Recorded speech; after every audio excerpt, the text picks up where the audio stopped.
come to remember Jim, and so James Thomas will give the eulogy. Thank you. Thank you, Reverend Hamilton. Family, friends, guests, welcome. I am James Thomas Green. Thank you for coming to this memorial for James Espy Green, who some of you knew as Jim, Jimmy, Grandpa, Great-Grandpa, brother, uncle, cousin, friend, and to me, his eldest son. I called him variously father, pa, father figure, popple, mi papa, daddy saurus, and many other silly terms of affection. But most of all, James Espy Green is my dad. I am here to speak a brief eulogy in honor of my father, my dad, and I shall tell you what Dad was like. I shall give you an abridged autobiography of Dad. I shall speak of the relationship I had with Dad, and I shall tell you what Dad's legacy means to me, as well as what his legacy means to us all. I've been very shaken up these past few days, and I shall endeavor to make it through this eulogy without breaking up too much, so please forgive me if I need to stop occasionally to compose myself.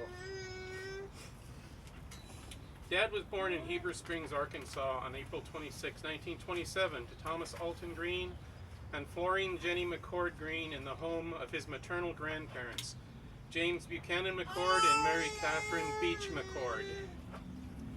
Dad had a silly sense of humor, and he loved to tell goofy jokes and laugh. He would often burst out into spontaneous, silly song. Dad loved to fish, although for the most part, he didn't really like to eat fish.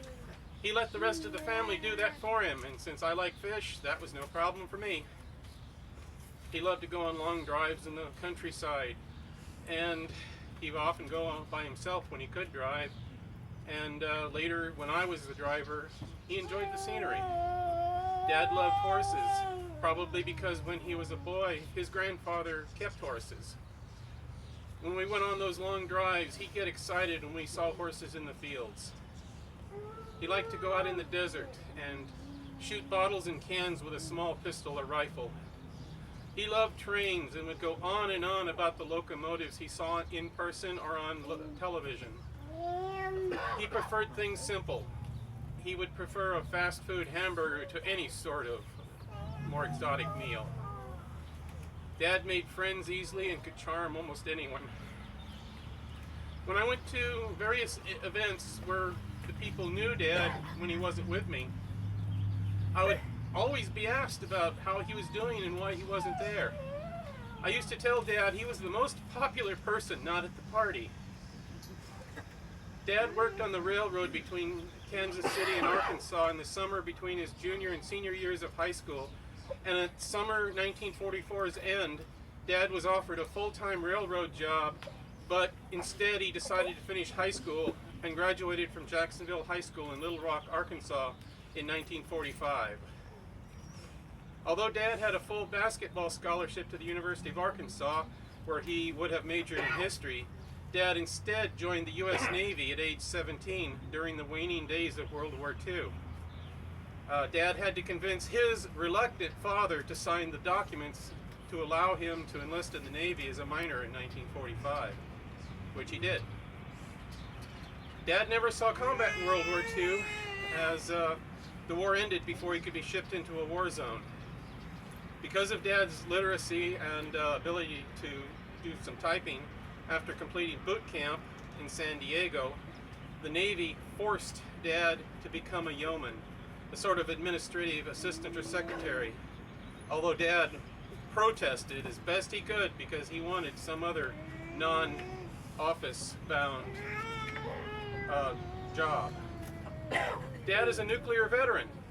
He was on the first naval survey ship to visit Bikini Atoll several months after the first post-nuclear weapons test called Operation Crossroads. Dad, like many other sailors, initially ate the fresh coconuts growing on Bikini Atoll until several days after arrival, when the command ordered the sailors to stop eating those radioactive coconuts. Dad received an honorable discharge as a yeoman third class in 1948. While Dad served in the Navy, his family moved from Arkansas to Salinas, and Dad followed them there after discharge. There he met my mother, Joan Vivian DeWolf, and they were married on July 6, 1951. My parents went on to have 3 children, me, James Thomas Green, my little brother, there he is, and my baby sister, Judy. Mom told me that when she told Dad that she was pregnant with me, he was so happy and excited he did somersaults. I suspect that was an exaggeration. They bought a house in 1957, just a couple of years before I came along, and Dad lived there until his passing.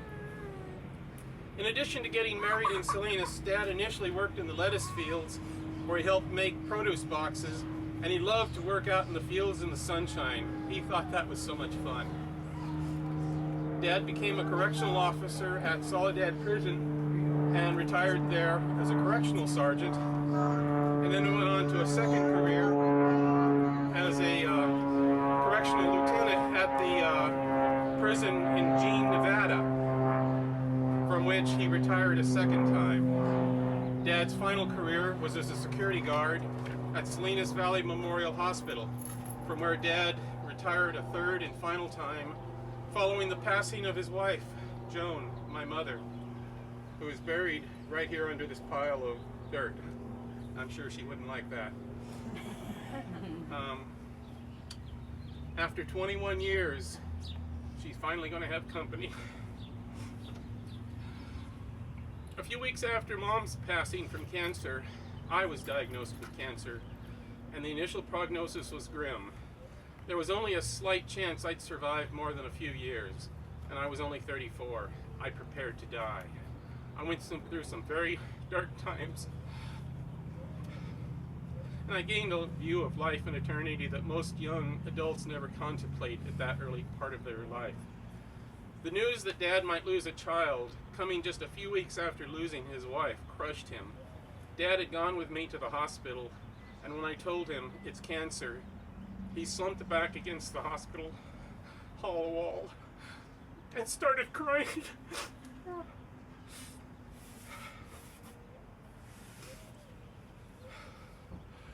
Dad took care of me in the months and years afterwards, and I owe much of my current existence to him. New medical science had come along that made the previous survival statistics invalid, but having Dad's support definitely enabled my survival. And had it not for Dad, I would probably not be here now. For a few years, there was no sign of the return. When there was no sign of the return of my cancer, I gained increasing confidence that I was actually going to live. And then I began to reboot my life. Then, in 2000, Dad had open heart bypass surgery. The operation was successful, but Dad got an infection called ORSA, and he grew sicker and sicker until several days after the operation he slipped into a coma. I was by his side as much as I could be in the next few months. I talked to him, and I squeezed his arms and shoulders and patted him. I did whatever I could to communicate with him, to let him know I was there and I wasn't going to leave. Dad's granddaughter, Larissa, had been born just a few months before that. And I told him, as he was in his coma, that he was going to wake up and the two of them were going to learn to walk together. And that someday he would go to her high school graduation. Dad and Larissa did indeed learn to walk at about the same time. And as Larissa is currently a freshman in high school, Dad almost made it to her graduation. I refused to let the hospital disconnect life support until they could prove, with scientific evidence, that Dad would not recover. I was determined to stand by him in his crisis, as he had stood by me in mine. However, physically and biologically, I couldn't stay by his side all the time. I had to live my life outside of Dad's crisis. So to enable a virtual presence of me for Dad, I made an audio CD with music, brief sound clips, and audio clips of me telling him a lot of different things, including such things as, your name is James Espy Green, you're in the hospital, you had open heart surgery, because who thinks of these things, you know? The guy wakes up and, you know, like, where am I? And, you know, it was on a repeat, so this stuff would go to him. One of the clips is I gave him permission to go if he had to. But perhaps the most important one was an instruction for him to respond to questions by nodding his head up and down for yes and back and forth for no. That gave Dad a binary output to enable him to answer yes or no questions. Now this might sound obviously simple, but I had this vision of my father being asked questions, and he's got a tracheotomy tube in his throat, and he's trying to talk, and he's not even thinking about speaking. In fact, he was like that in the hospital just a few days ago when he had the BiPAP mask on. It worked. Within a few days of the start of playing the CD, Dad came out of the coma and showed that yes, he was still there by the yes and no answers that he gave. The lights had come back on. Dad recovered slowly, and it was not apparent for a long time he would ever go home, but home he eventually went. And he came back to us and had almost an extra 15 years in which he could love and be loved. After Dad came home, I pushed him hard to keep him functional. For example, I took him walking in places like the Fort Ord BLM lands, and I'd take him to Northridge Mall. We'd walk up and down the mall, and until just a few months ago, he was able to walk all the way through Northridge Mall and back with his walker and oxygen. He was tough. I would usually not help him get out of chairs unless he had tried and showed that he couldn't do it. Frequently when we were in public, I would get dirty looks from strangers as I watched Dad struggling to get up from a chair. And it wasn't because I was lazy or mean. I wanted him to get up.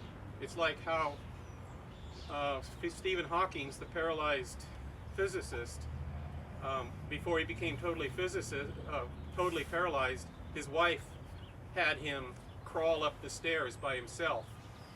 And visitors thought that was cruel at first, but it kept him moving longer than he might have otherwise. Dad had many serious and long-term chronic health problems in his final years, and was repeatedly in and out of hospitals, at least once a year or so usually. But he consistently made liars out of the medical personnel by surviving, even when several times his survival was repeatedly declared helpless. He beat the odds and just fought through it. I got to where I was calling Dad Lazarus, but a friend informed me that Lazarus only came back once. So Dad is more of a Lazarus cat. However, there inevitably came a point at which neither Dad nor I could hold on any longer. And when it became clear there was no longer any rational reason to hope or believe that Dad would pull another Lazarus kitty out of a hat, and enough scientific evidence was presented by his doctors and medical personnel, I finally gave permission for them to let Dad go. Dad passed peacefully, surrounded by his loving and attentive extended family at Salinas Valley Memorial Hospital this last Monday, May 4th, 2015, at about 5:50 in the afternoon. On the bright side, Dad is no longer suffering. Dad never got to the point where he could not walk at all until the last few weeks. Dad never developed any sort of dementia. He knew who he was, he knew where he was, and what was happening around him, and he knew his loving family was surrounding him until the very end. I want to end this eulogy by considering Dad's legacy. How do we measure the life of any person? What are the factors we should consider in evaluating anyone's legacy? Should we consider how much money they had? How many houses? How many cars? How much jewelry? Were they famous? Should someone's end point be the most important thing we consider in evaluating their entire life? In my humble opinion, I believe the most important factor in someone's legacy ultimately is how they affected the people around them during the time when they were among the living. Did they do good? Did they give support and comfort when they could? Did they leave people better off afterwards than they were before? By these standards, Dad has left an awesome legacy. Not only for myself, but for his extended family gathered here and elsewhere. And the many friends and just random people he met through his long and spectacular life. At 88, he had at least 15 years more than he probably should have. And you can't say that he died an early death. That's not the tragedy of his passing. In the end point is not what determines the measure of a person. And I say that Dad's lifetime legacy is tremendous. To all those whom he touched with his wisdom, humor, and good nature. The living part of Dad's legacy is now complete, and his legacy is now entrusted to all of us to keep Jimmy Green's memory alive and to pass on his legacy to the future and future generations. I will carry Dad's legacy with me until my own end moments. And I request and hope that all of you will do the same. Now, I ask that we all take 60 seconds of silent contemplation, as measured by this timer, so you don't sit there and go, oh, when's it over? To think about the life of James Espy Green, my dad. Think about what he meant to you, what he meant to us, and what he will continue to mean in the future to us as his afterlife now begins. We shall now begin our silent contemplation.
I shall now turn the podium back to Reverend Dennis Hamilton for the conclusion of this memorial ceremony for James Espy Green, my dad.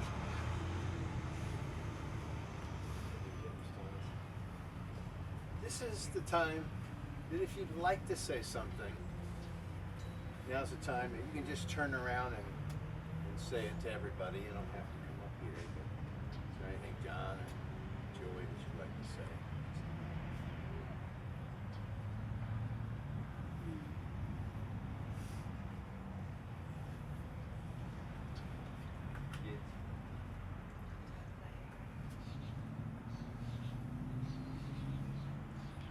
Sure, we're gonna all say goodbye. Do you want to say something?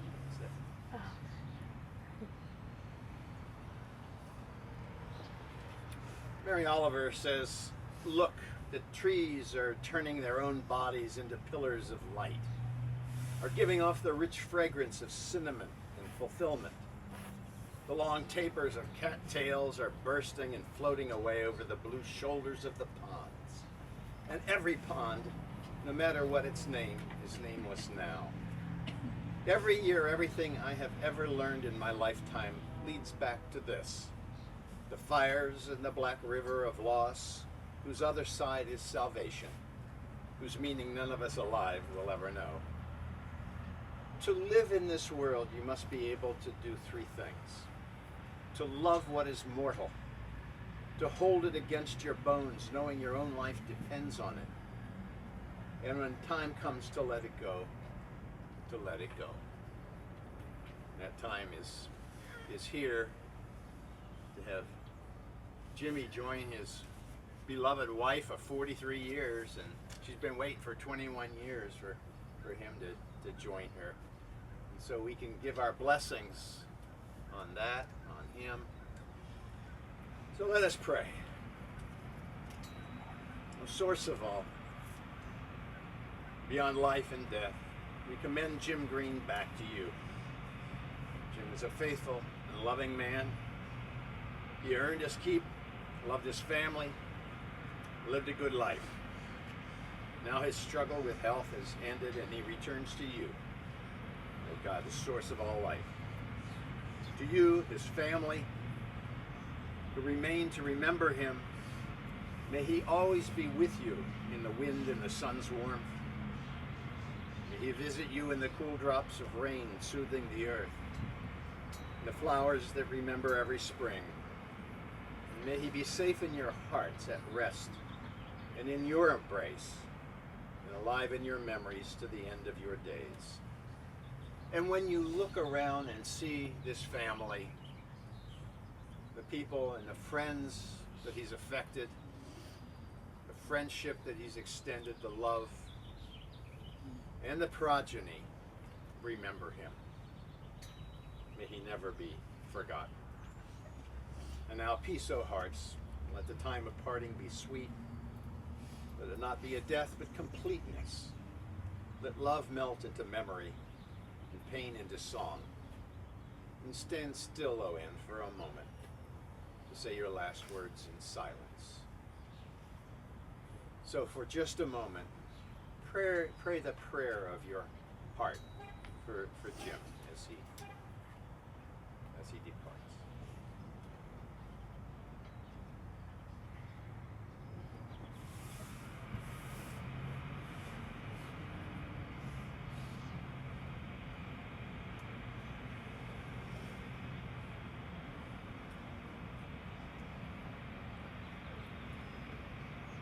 Rest in peace, Jim. So it is. Amen.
And that's all.